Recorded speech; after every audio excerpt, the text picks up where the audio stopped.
35 Kilometer. Wir fahren nur ein kleines Stück durch die Stadt.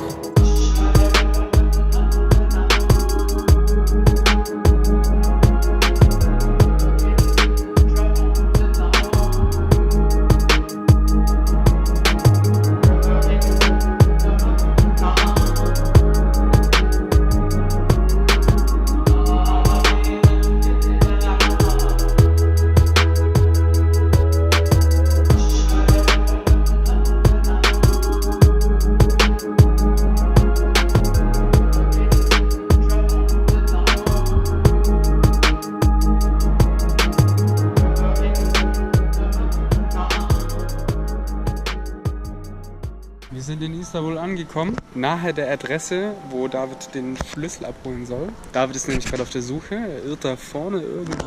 Also ich hatte diesen Kontakt zu der Cousine von dem Kontakt, den wir davor hatten. In der Türkei ist es eben so, an den Klingelschildern stehen auch keine Namen. Das wäre nämlich meine Hoffnung gewesen, dass ich über die Klingel die Person finde, wo wir die Schlüssel abholen sollen. Ich wusste nicht, welches Haus, ich wusste nicht, welche Klingel dann. David steht da hinten und versucht sich zu orientieren. Dann saß da jemand am Fenster, der gerade am Telefonieren war. Dann habe ich gefragt, ob er irgendwie ein Wi-Fi hat, und hat er mich direkt reingebeten. Ich bin direkt in der Wohnung gewesen bei Leuten zu Hause. Ich habe dann auf seinem Bett gesessen, während er mir einen Hotspot gegeben hat auf dem Handy und hat dann mit meinem Kontakt eben auf Türkisch telefoniert und ausgemacht, wo wir uns treffen. Und so haben wir dann die Person gefunden. Dann hat sie uns die Schlüssel überreicht.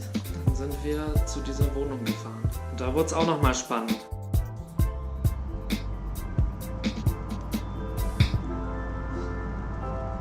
Wir sind dann wieder losgefahren, direkt nochmal 80 Kilometer nur durch die Stadt gefahren. Als wir dann bei der Adresse angekommen sind, die wir bei der Schlüsselübergabe bekommen haben, haben wir dieses Haus Nummer 11 eben gesucht, und Haus Nummer 11 gab es in der Straße einfach nicht. Wir sind sogar mit dem Schlüssel zu Türen gegangen, wo wir dachten, das könnte Haus Nummer 11 sein, weil nicht ganz ersichtlich war, welche Hausnummer das überhaupt hat. Wir haben dann einfach ausprobiert, ob der Schlüssel vielleicht passt.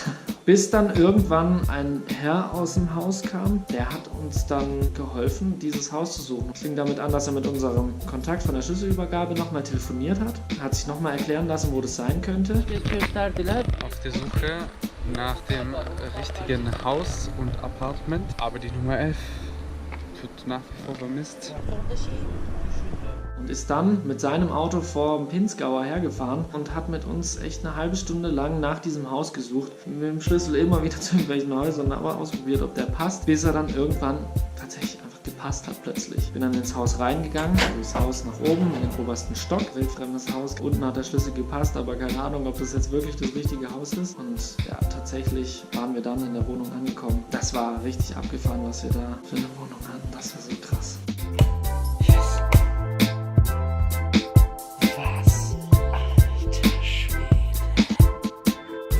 Da ist der Hafen. Was?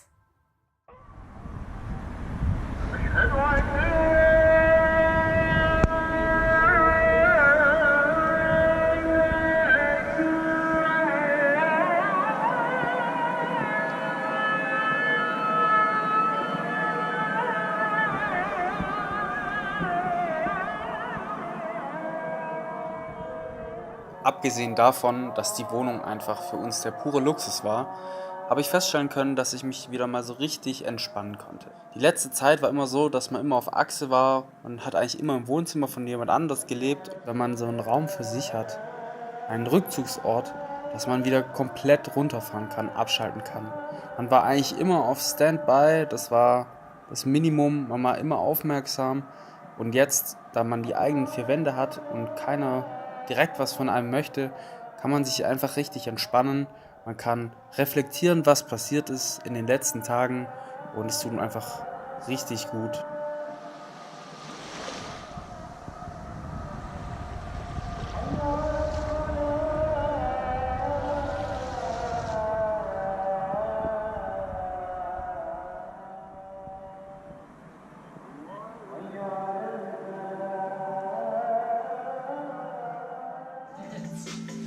Du hast noch große Pläne jetzt. Hey David, willst du mir die Haare schneiden? Hey Jas, warum denn nicht? Jetzt! Jetzt wird's ernst, Dicker, jetzt wird's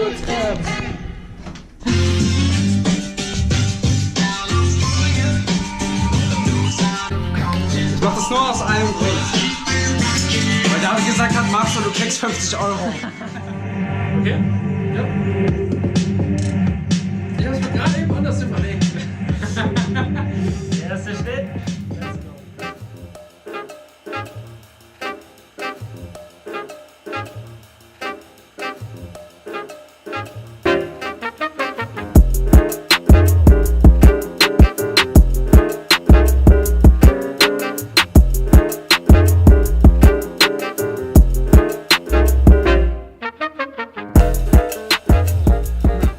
Wir sind gerade eben bestimmt 3 Kilometer gelaufen. Und zwar wollten wir eigentlich zur Bahn. Direkt vor unserer Tür gab es eine Bahnstation, aber die ist momentan im Bau. Die nächste, zu der wir gelaufen sind, auch. Und die dritte ebenfalls. Der Zug fährt durch, aber hält nicht. Das ist ein bisschen doof. David überlegt sich, Sportgeräte anzugucken. Wie krass ist er denn drauf? Jetzt wird's lustig. Das ist zum Pinzgauer Fahren trainieren. Okay, nächste Station. Was kann das? Oh! Überall in der Türkei gibt es diese Trainingsstationen. An den unmöglichsten Orten. Nur wie man diese genau benutzt, das weiß man nicht so genau. Das sieht so gut aus. Sag mal, wo willst du jetzt hinlaufen, Digga? Ich will just laufen. Ich will es aber auch mal ausprobieren. Hä? Ach so. Die ist tatsächlich anstrengend.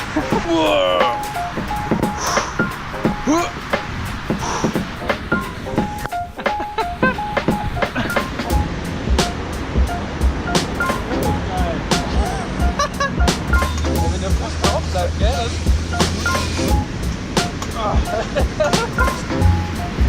Yes!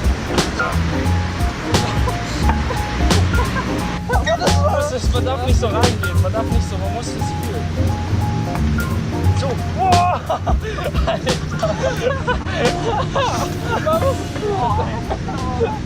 Das ist ja der ultimative Skifahrer.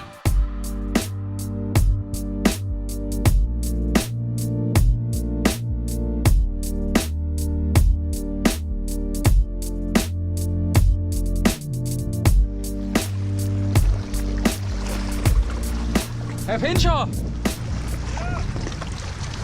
Es ist so schön hier.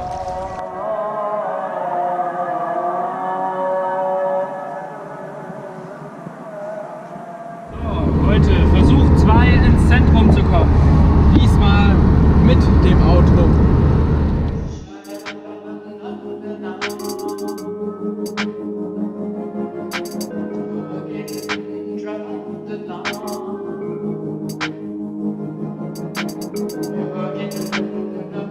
Istanbul, früher Konstantinopel, ist heute die bevölkerungsreichste Stadt der Türkei. Sie liegt genau an der Nahtstelle zwischen Europa und Asien. Und so ist auch die Stadt in europäische und asiatische Seite aufgeteilt. Die Gesamtfläche beträgt 5460 Quadratkilometer. Die Größe der Stadt wurde uns erst bewusst, als wir sie mit dem Pinzgauer durchquerten. 1,5 Stunden Fahrt auf der Autobahn ohne Stau, nur um auf die andere Seite der Stadt zu kommen, sind hier ganz normal. Insgesamt zählt man hier 39 Stadtteile, 15 Millionen Einwohner und 3000 Moscheen. Wir hätten mehrere Wochen bleiben müssen, um uns nur ein kleines Bild von der Stadt zu machen.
Hallo Papa, wir stehen auf dem Dach. Hallo?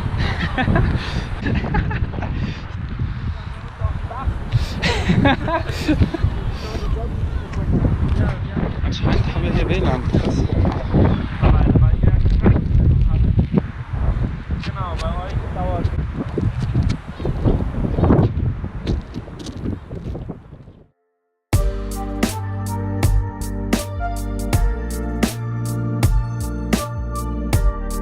Da es auf unsere Anfragen in Schulen Zirkus zu machen keine Rückmeldung gab, nutzten wir die Woche, um die Dokumentation unserer Reise auf Vordermann zu bringen und fuhren dann weiter Richtung Ankara.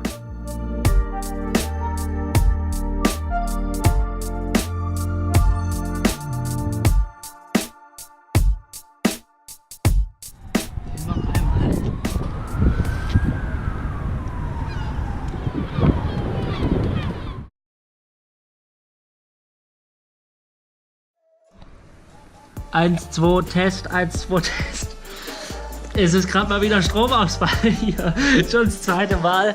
Also da hinten in dem anderen Viertel ist noch Licht, aber hier außenrum in den Wohnungen, hier nebenan und überall ist einfach nix. Na toll, jetzt wollten wir gerade das Video natürlich hochladen. Ja, super. Mensch. Aber wenn der Router vom Herrn Nachbar keinen Strom kriegt, ist das dezent ungünstig. Ich will jetzt mal wieder ein Video bearbeiten. Habe ich mir gerade eine krasse Aufnahmekammer gebastelt. Sehr gut. Jetzt schneide ich das Video für 4 endlich fertig. Alle schreiben schon Nachrichten. Komm schon voran. Wir haben noch Kack gefilmt und... Es ist so ein Rotz, Alter. Warum, GoPro, brauchst du so lange, bis du angehst, Alter? Ich versuche gerade was zu filmen, was richtig geil war, ja? Das war ein Flugzeug, das ist gerade mal 100 Meter hier über unserem Kopf lang geflogen. Das Wasserflugzeug. Aber du kriegst es nicht gebacken anzugehen, Alter. Ich krieg so einen Hals einfach. Mann, wir brauchen gutes Material und dann funktioniert das so nicht.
An dieser Stelle ein ganz großes Dankeschön für das Vertrauen der Familie, die uns einfach so und ohne weiteres die Wohnung zur Verfügung gestellt hat. Das ist wieder einmal ein erstklassiges Beispiel für die türkische Gastfreundschaft.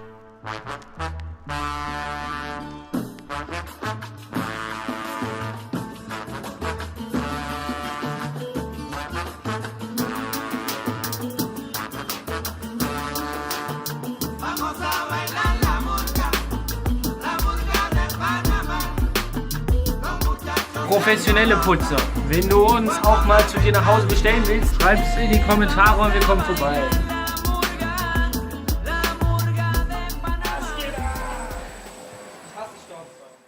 So, jetzt heißt es auf Wiedersehen sagen. Wir haben hier eine abnormal krasse Woche erlebt. In diesem riesen schönen Wohnungsparadies. Krass, wie viel Vertrauen die in uns gesteckt haben, obwohl sie uns überhaupt nicht kennen, dass sie uns einfach hier für über eine Woche haben einfach wohnen lassen. Es war mega schön, super erholsam. Wir konnten einfach unsere Arbeit machen, also Videos schneiden, Blogs schreiben, uns um unsere Internetseite kümmern. Es war einfach Luxus. Und jetzt geht's weiter.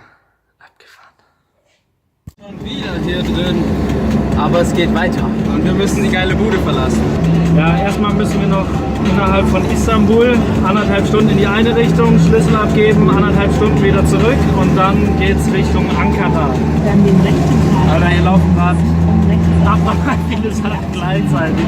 Musik, das Ding labert, ich laber, du laberst und der Motor läuft. Let's go! Wie Sie 800 Meter folgen.